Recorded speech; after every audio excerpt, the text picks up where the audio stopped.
Attention all F1 fans, welcome to F1 Max. Imagine you're a racing driver and you're driving at over 200 miles per hour when all of a sudden you hit an exposed barrier at 137 miles per hour. Your car bursts into flames and you're stuck inside. This was the reality for Romain Grosjean during the Bahrain Grand Prix in November 2020. But he miraculously walked away from the crash thanks to the incredible safety measures in place in Formula 1. So how was he able to escape a fireball that engulfed his car and horrified spectators? In this video, F1 Max will take a deep dive into the crash and explore the technology that helped save Grosjean's life. So, fasten your seatbelts and let's dive in.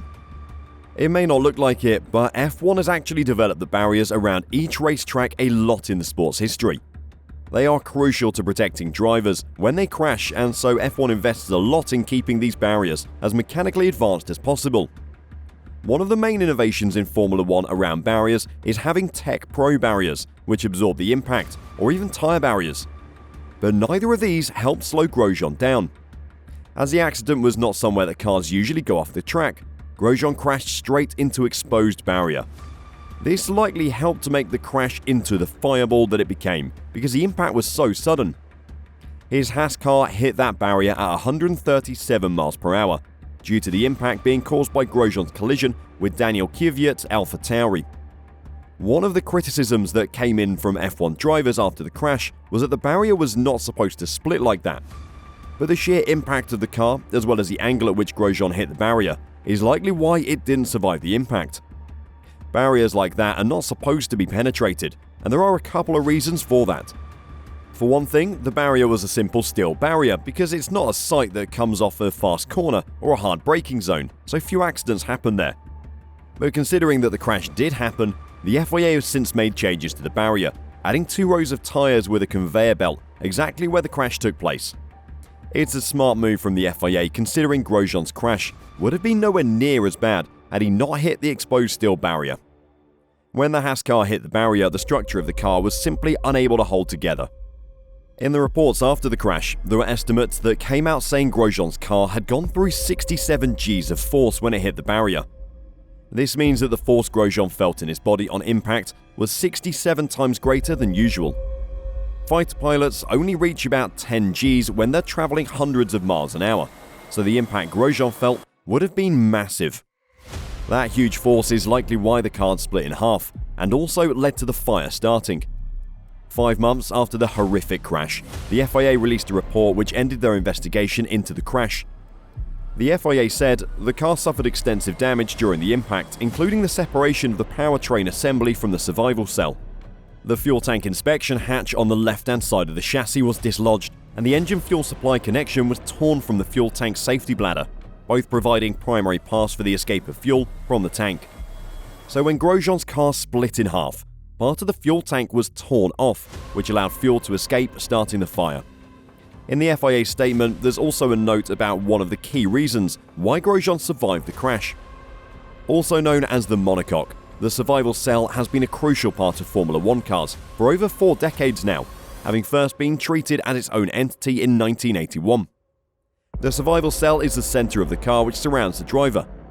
While the rest of the car is usually a bit lighter and weaker, the survival cell is designed to be pretty much indestructible to keep the drivers safe in case of an accident. Grosjean's survival cell was built out of 6mm thick carbon fibre, which was incredibly strong, partly due to its being combined with Kevlar, which is also used for bulletproof equipment for the armed forces. The incredibly strong survival cell kept Grosjean in one piece in the car, even when the car could not stay in one piece. If you look at the pictures from directly after the crash, you can see that a shell of the inside of the car stayed in its shape, with Grosjean still inside. That is partly because the component undergoes a huge amount of testing to ensure that it is safe. The survival cell really had to work to protect Grosjean twice. It was first able to withstand a huge impact that would shatter any normal car.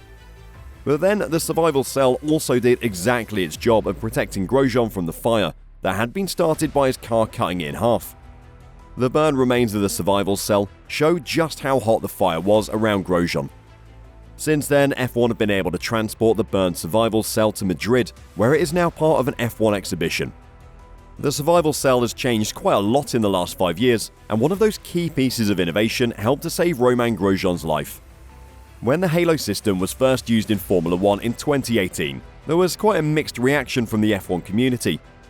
Some felt that it made the cars look much worse, and F1 technical designers were not happy with the aerodynamic implications. But the Halo was a crucial reason as to why Romain Grosjean was able to walk out of that crash. When his Haas car split the barrier, the Halo was able to deflect the upper section of the barrier over Grosjean's head. This protected Grosjean from hitting his head against the steel at more than 100 miles per hour. After the race, F1's managing director of motorsport, Ross Brawn, highlighted the impact of the Halo. Brawn said, "The barrier splitting was a classic problem many years ago, and normally it resulted in a fatality. There is absolutely no doubt the Halo was the fact that saved the day and saved Romain." The former Ferrari boss added, "If you recall, there was quite a lot of controversy at the time about introducing it, and I don't think anyone now, especially after today, can doubt the validity and value of it." The Halo was able to withstand a huge amount of force as it smashed into the steel barrier. It was able to deflect the strong steel barrier away from Grosjean's head, and certainly helped to save the Haas driver's life. I'm sure that Formula 1 drivers can get quite bored of all the tests that go on prior to each season and race weekend. But in Grosjean's crash, you saw the importance of one of those tests, the cockpit extraction test. One of F1's regulations is that drivers are required to be able to get out of the cockpit within 5 seconds from a fully belted-in position. This test has been in Formula 1 for many years, but it turned out to be crucial in Bahrain. The Haas car had to be designed to allow Grosjean to get out of the car quickly, and so even with his foot initially trapped in the chassis, Romain was able to get out of the cockpit quick enough. One of the first things that Formula 1 did to try to protect their drivers was the introduction of fire-resistant race suits. Over 70 years ago, when Formula 1 was just beginning, there were no rules about driver clothing. It wasn't until 1963 that the FIA made the wearing of overalls mandatory in Formula 1. With all of the fiery crashes F1 was having in the 1960s and 1970s, it's no surprise that in 1975, the overalls had to meet a fire-resistant standard. Since then, the tests have evolved to become harsher, and so the quality of these fire-resistant suits has increased. Without these improvements, Romain Grosjean would have suffered far worse burns than he did. Grosjean was sat in the middle of almost 1,000-degree fire for nearly 30 seconds, and yet he came out with burns that would heal within weeks. In fact, he was back in a race car just a few months after the crash. An incredible achievement for the man who managed to survive 30 seconds in a furnace. Romain Grosjean did an incredible job to pull himself from the fire, but he had some help. One of the few lucky parts about the crash was that it occurred on the first lap. This meant that the medical car was not far behind Romain when he hit the wall. FIA doctor Ian Roberts and medical car driver Alan van der Merwe were first on the scene, and their quick decision-making was crucial in getting Grosjean out of the fire and to safety. They both risked their lives getting incredibly close to the burning flames and could have left with serious injuries. But they were able to pull Grosjean from the fire. After the crash, the FIA's deputy medical delegate Roberts said, "First lap, as normal, we were following the cars around. There was just a massive flame, and as we arrived, it was a very odd scene. We'd got half the car pointing in the wrong direction, and then just across the barrier, a massive heat. Just to stop, and then looking to the right, at that point I could see Romain trying to get up.